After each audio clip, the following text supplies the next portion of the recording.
Good evening, everyone, and thank you very much for joining in to my regular Instagram live show. Thanks to everyone who's always joined and supported and watched and clicked and subscribed and liked and always follow through with what we do here. For those who are joining in for the first time, this is Waka Waka Doctor. This is our IG live show. And what we do here is to help as many people as possible with information as to how to move abroad. And so if you follow me on YouTube, you will find that I have over 60 videos educating people as to how to move abroad to different countries. It means that if you can think about that country, like I usually say, you definitely have a video about it. So if you want to move to the UK, Canada, Australia, Finland, Norway, Sweden, Italy, Germany, Portugal, Poland, Georgia, Malta, Switzerland, it doesn't matter what the country is, I probably have a video about it. Okay, so thank you very much, guys, for joining in. Today we are talking about moving to Canada. Canada is the new United States of America, and we know that a lot of people seem to have interests in going to Canada, particularly as healthcare assistants. Now, I have a video on my YouTube channel as well as my Instagram feed that talks about moving to the UK as a healthcare assistant, as a carer, which is also a very, very good pathway to migrate to the UK. But today we are focused on talking about moving to Canada. So I've jumped, several mountains and several seas to bring up our guest today. She's extremely experienced when it comes to moving to Canada. In fact, there is nobody does it better than our guest today. And we'll be talking about the various pathways available to move to Canada, and we will sidestep to talk about moving to Canada as a carer or as a healthcare assistant. So, like we always do, send your questions in. We will do our best to answer your questions. But today we're talking about Canada, baby. It's Canada. So let's not waste much time. I'll bring her up. I've told you, she's the best. She is the best. Let me bring her up now. I'll bring her up now. Just a minute.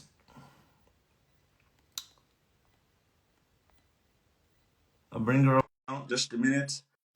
So everyone who wants to move to Canada needs to watch this video. You can start telling your friends, telling them to come in. Woohoo! What's up? What's up? Hi, Waka Waka. Hello, how are you? It's good to see you. Thanks for joining me. Nice to see you. I'm so excited to come. I am excited as well. Thank you very much for giving us the opportunity to hear you. You're a YouTube star, and everyone knows how passionate you are about people moving to Canada.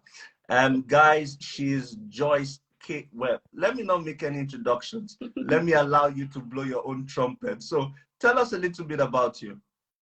Hi guys, how are you doing?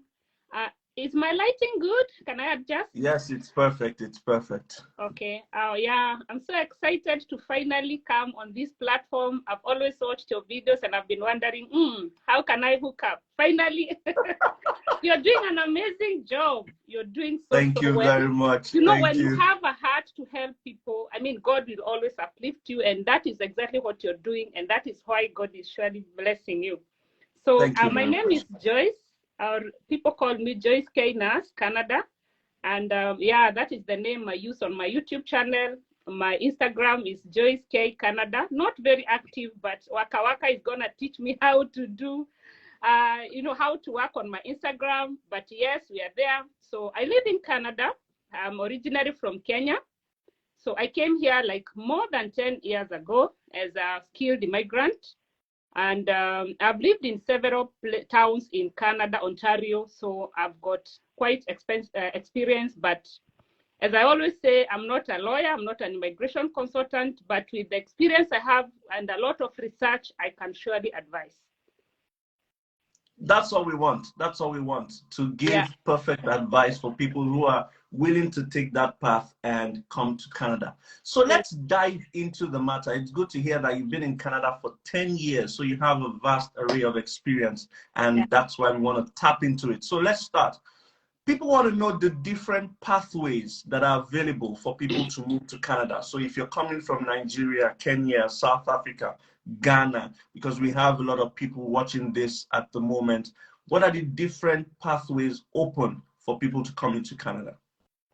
Oh yeah, Canada has got more than 80 pathways. And that is why I'm able to upload a video on daily basis, because there's a lot of content for Canada immigration.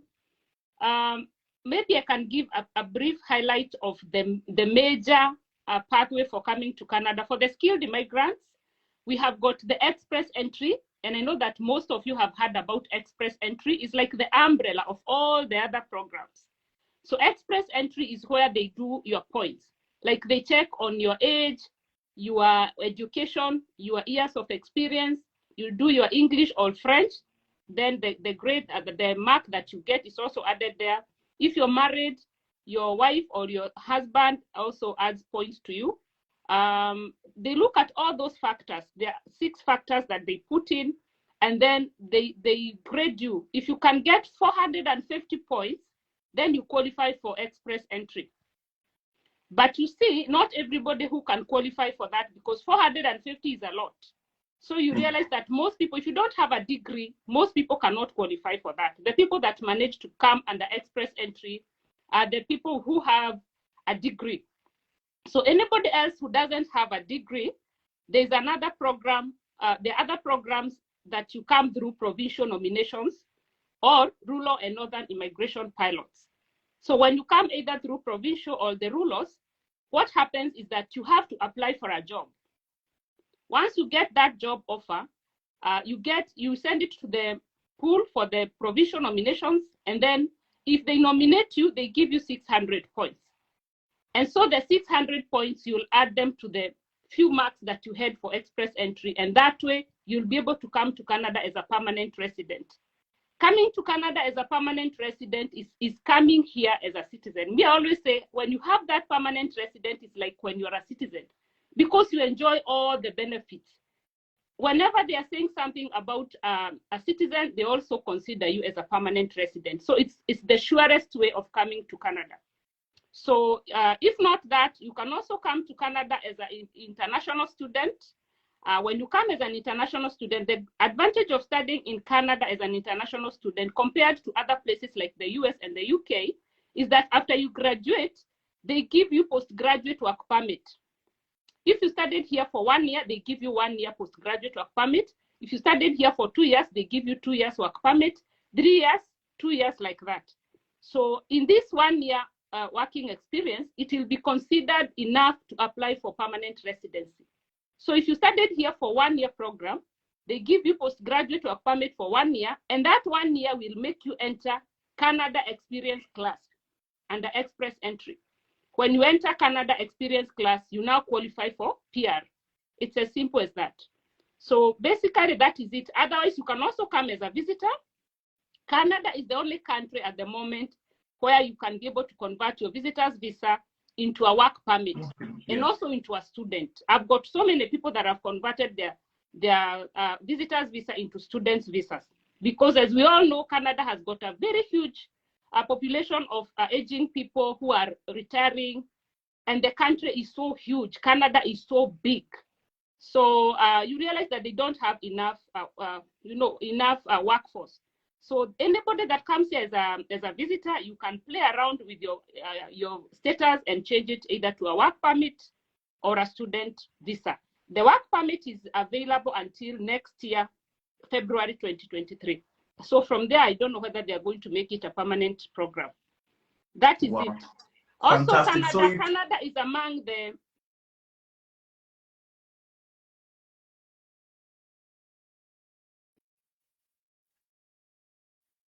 you can also come to Canada and apply for refugee. There's so many people who come, if your life is in danger, if they're killing you in your home country, you're running away, you can come here and apply for refugee status. Those are the few that I can highlight. Wow, fantastic. So you've talked about the express entry, you've talked about international student pathway, you've talked about nomination programs, you've talked about coming as a refugee and coming as a tourist. Can you briefly highlight to us the documents that are necessary if one was to take, say, for instance, go on the express entry or the nomination programs? Okay, under express entry, we have got 3 main classes. The first one is for the skilled immigrant. Skilled immigrants, that is somebody who has a degree, regardless of which degree, whether accountant, whether nurse, whichever area, it doesn't matter. So for the federal skilled immigrant, that one is for somebody with a degree and above. And you should not be very old and you should not be very young. So if you are in the average age, let's say between 25 to 45, you get the full mark of the age. So the next one is that one is called Canada Experience Class. Is the one that I said you can come here as a student and then you get the postgraduate work permit, and then you can apply for PR. And the third one, those ones are they're called skilled trades. Skilled trades, those ones are people who have at least Form 4, that is secondary education, and then on top of that, they have got 1 year experience in either of the trades. Trades include either truck drivers, either you can also be an electrician, a plumber, a massage therapist, any of those. The ones that our African people call non-skilled, here they are called skilled. If you are a truck driver, you are a skilled trade. So if you apply under that, you can also get your PR and come under PR. Wow, fantastic, fantastic. So I would assume that, do you need degrees? Do you need your degree certificate, your birth certificate? Do you need all these documents to apply for those things? Yes, you need to send your documents, only your transcripts. You need to send your transcripts to WES for verification. That is the organization that does the verification of your credentials. Once they check your education, they'll tell you that maybe your secondary education is equivalent to secondary education in Canada, or your degree is equivalent to a degree in Canada. If you get that report, it's called an ECA report, you will attach it among other documents when you're doing your application. You're also supposed to do English tests. If you can do English tests, and it's called the IELTS, well and good. If you can do the one for French, you can combine both. If you can combine, the better. But even if you have only English tests, you also combine it, and you should get at least 7, a band of 7 if you're coming under express entry. But if you're coming under the other pathways, you don't have to get a 7. But for express entry, you must get 7. Oh, I also forgot that there's another pathway, the one that you had told me we are coming to talk about, the one for caregivers. Can we mention it here? Yeah, that's going to be my next question, and I can see a lot of people talking about it already. So a lot of people, I have a video on my channel that talked about moving to the UK as a healthcare giver, as a caregiver, because that's hot right now in the UK, and people are trooping in with that visa. And I'm aware that Canada also has something like that. So we did talk about you sharing, your wealth of knowledge about how to move to Canada as a healthcare giver. So the floor is yours. Give it to us. Yeah, hot. The one for caregiver is totally different from what we have been talking about. What we were talking about is under express entry, coming and as a permanent resident. But now this other one for caregivers, you're not coming as a permanent resident. You're coming with a work permit. So it is divided into 2 classes. You can come as a home support worker. Home support worker is when you come to work for somebody in their home, maybe to clean their home, to take care, like a nanny back home, but here they are called home support worker. And then there is also another one for child caregiver. Child caregiver, you're coming specifically to work for a child who is below 18 years. They could be disabled. They could be well-able, but maybe their parents are not able to take care of them. So either of that, you need to find somebody to sponsor you, a family to sponsor you. It works the same way like the au pair in Europe. So you look for a family. If you find a family, they'll be able to sponsor you and bring you here. You work for them for 2 years. After you work for them for 2 years, you qualify to apply for permanent residency. It's a very straightforward. I love that program because when you come here work for them, you qualify for straight away. You apply for permanent residency. So many girls, and not just for women, it's also for men. Tell me, Joyce, and be honest here. You just said something. You said it's very straightforward. Are these jobs available in Canada? They're not easily available, to be frank, because first of all, for a Canadian to employ a foreigner, they have to prove to the government that they have looked for a local person and they couldn't find. So that's why they have advertised for foreigners. So before they get you as a foreigner, they must have looked for somebody here. They have advertised for that job 2 times. And that job was not able to qualify somebody, to get somebody who is here locally. So now that time they can extend it to people who are outside Canada. Just so like in Nigeria, a Nigerian Nigeria government cannot employ a Kenyan before they give that job to a local. It's the same way here. Yeah. But as we all know that Canada does not have so many people available to do those jobs because first of all, there are so many jobs, more jobs than the people who are here. There are very few people who are here. You guys, you don't know that Canadians, they don't work. According to me, I've researched, I've realized that there's so much money given by the government, and that money has made Canadians, the locals, they don't work. There's no need to work. If I have 4 children or 5 children, I know some women who get 12 children. Each child is getting $600 every month. Why would I want to work? If I can make 10,000 with my children, why would I want to work? And they're giving you a free house. Canada government, like Ontario where I live, you can apply for a free house. The house is given to you according to the size of your family. Then there's another type of money called Ontario Works. Ontario Works is now for the mother or the father who is not working. They give you like $1,500 every month. So why would I want to work? Wow. That's why Canadians are very lazy. So you realize that they are Canadians here, but they don't work. Most of them just stay at home because the money is a lot. During COVID, they were giving us $2,000 every month. So people closed their businesses. They were being given money by the government. Why would people want to work? So that's fantastic. Why I say those jobs are there because Canadians themselves, they are not willing to work. And the few that are working on those jobs that pay more, not the minimum wage, $15. So how can we look for those families? How can we get those families or get those jobs? Where do we find them?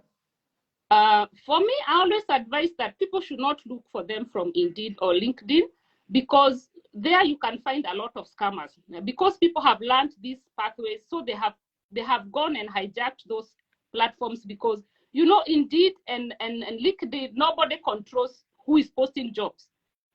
Like if you have a job and you post it there, nobody is going to find out whether that job is genuine. But if people apply for jobs in the job banks, there's a website called Job Banks. It's under canada.ca. That's an official website. Yeah, that's jobbank.gc.ca, isn't it? Yes. That one is for the government. If you can apply jobs from there, well and good. If you cannot find jobs there, also use the websites for the provinces. Each province has got their job bank site inside their website. Ontario has got theirs, Quebec, British Columbia, like that. Also, do you have a list of those websites? I have them in all my videos. I attach the links. So guys, what I'm going to do is I'm going to get the list from Joyce and I will attach it in the description box of this video so that we don't take a lot of time. But the one that is very obvious is to go to jobbank.gc.ca and you would find some of the jobs there. I would get the links where you can apply for jobs, for the websites where you can apply for jobs, and I will attach it in the description box of this video as well.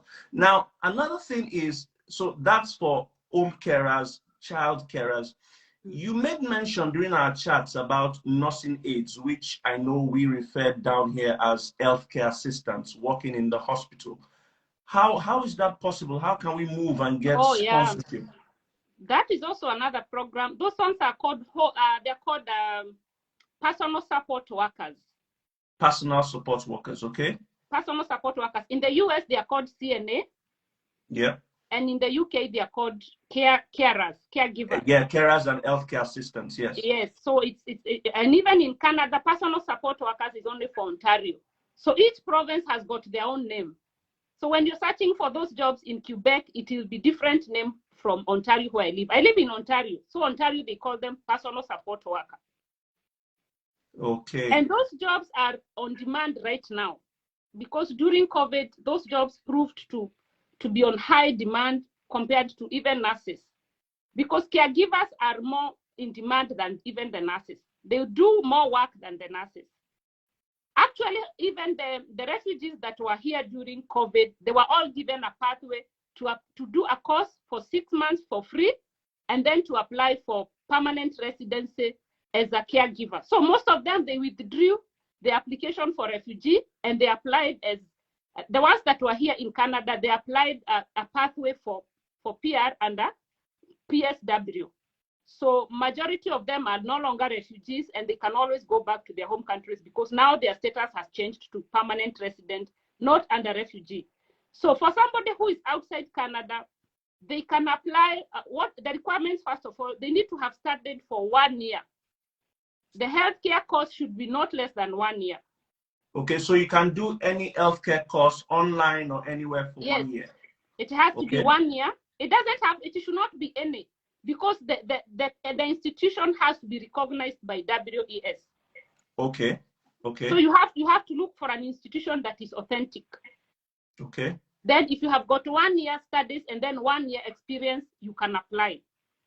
So you need a certification that's for 1 year, and you need a experience of 1 year. Yes. Do you need IELTS? Yes, you need a band of 4. A band of 4, like UK as well. So yes. And I'm sure you also need to do your criminal check, criminal background and stuff like that. Not initially. That one should not worry you. That will come much later. But what is very important is, first of all, to have the education verified by WES, and also to have 1 year experience that you can prove. So the IELTS, is it academic or general IELTS? That will be general. Academic is only for international students. Any other is general. Wow. And that one will be a band of 4. Anybody else who's not coming at the express entry is a band of 4. But for express entry, it will be 7, band of 7. Wow. So you're saying to get a carer, to get a carer job, healthcare assistant job in Canada, personal support worker, stuff like that, you need to have 1 year experience, and you need to have a certification, a nursing assistant certification. So where is it? Do you find those jobs as well on that website you just give us, the jobbank.gc.ca, or somewhere else? Yes. You'll find them under job banks. Once in a while, whenever I get them, I post them on my YouTube channel. So people should go and check my YouTube channels, because even the ones I'll give you, maybe most of them have expired, because they keep updating. So it's good to follow, so that if I have a fresh application, people get to see it on my YouTube channel. Okay, so guys, this is Joyce K Canada. She's here on Instagram. She's about to start her Instagram page, and it's going to be kicking. So if you're not following her now, I want you to follow her. Even on YouTube, she's a superstar. She has about 100,000 subscribers, and she has loads and loads of videos about moving to Canada. So now she's bringing the ball to Instagram so that you can have direct access to her. So what you should do is follow her handle, which I'm going to put here. It's Joyce K Canada. Joyce K Canada. Joyce K Canada, that's her name. I've pinned it now. It's Joyce K Canada, and you can follow her on Instagram right now. So you guys should start following her, because she will start uploading videos and job opportunities that exist in Canada. So let me do a kind of recap, and Joyce, you can interrupt me at any time if I miss it. So you've said that moving to Canada has several pathways. You've talked about the express entry, going as an international student, going as a tourist, going for one of the nomination programs, and of course going through the career route. Now we delved into going as a carer, and you made mention that you can come as a live-in carer where you look, you stay in the house, you get the family and you look after them, or you look after a child, so a sort of a child support worker. You also made mention of moving to Canada as a healthcare assistant or nursing aide. And you made mention that most of these provinces in Canada call them different names. You said the requirements for this would be 1 year experience in that field of looking after anybody, just have that 1 year experience in your CV, and also have a certification in respect to healthcare, anything healthcare, just have a 1 year certification. You also made mention that you need a band of 4 on IELTS, and that's all you need. You also made mention of the fact that you can go to jobbank.gc.ca, jobbank, jobbank.gc.ca, and you find loads and loads of these opportunities here. Wow, fantastic. Is there anything else? With moving through this route, you know, whether you want to come as a healthcare assistant, nurse aide, support worker, can you come with your family? Yes, all this, even as a student, your spouse will apply for open work permit. So even as a student, you can bring your spouse and your children. For permanent resident, you come with your family. Myself, I came with my family. So yes, you can come as a family. I want to add here that people should also check a video I did on how to make a resume, because a resume for Nigeria and Kenya is totally different from Canada. So people need to check. Maybe that's why people are not getting jobs, because your resume has to look like Canadian. Go check a video I have done on YouTube, how to make your resume. Also something here I want to say as a highlight, because we are here as a family. Guys, take advantage of coming as a visitor. I think coming as a visitor is the easiest at the moment, because if they have extended changing to a work permit until next year, February 2023, then we have this gap to take advantage and try to come as a visitor. And all you need is to prove that you have enough funds. If you have enough funds, and also if you can prove to them that you have strong ties to show that you'll go back to your home country, maybe a job, a family, you have a family, you have a business, then you'll be able to get that. You don't need somebody to invite you. All you need is to look for a conference. I have done a very good video I did with a guy called Kanja on how to apply for a visitor's visa for Canada. Please go watch that video, and it will really be helpful. Thank you, guys. It's on Joyce K Content Channel. Fantastic. So, guys, follow her on YouTube. It's Joyce K Canada, and as well as Instagram. Here, she'll be giving us short videos here on Instagram as well, Joyce K Canada. I need to say this as well. A few people are saying, what about we that don't have experience? I know that for the UK, if you've looked after someone, even if it's your child or your father, you know, that was sick, that counts as experience. So I want to believe that that's some form of experience you can put on your CV, correct? For Canada, you need to prove. As long as somebody can write for you that you have that experience, well and good. Yeah, as well as someone can write a letter to say that you have the experience and you have it on your CV. That's all you need. Okay, guys, there you go. So this is Joyce K Canada. We're talking about the various pathways to move to Canada, as well as moving to Canada via the healthcare route. During the week, we'll be talking about how to move to Canada as a truck driver, as a fashion designer, as a welder, as a plumber, as a technician. We will talk about that during the week. And of course, we will end it with moving to Canada via scholarships and also as a student. So it's been a pleasure coming to join us here. I want you guys to follow Joyce K Canada on YouTube and on Instagram, and you will not regret it. Joyce, any final words you want to share with people before we leave? I'm so grateful for this platform, and I look forward to doing more with you. Thank you. Fantastic. There you go, guys. Even as a barber, we will talk about moving to Canada as a barber. Don't worry. We'll talk about everything. Thank you very much, guys. Have a lovely evening. Cheers. Okay. Bye.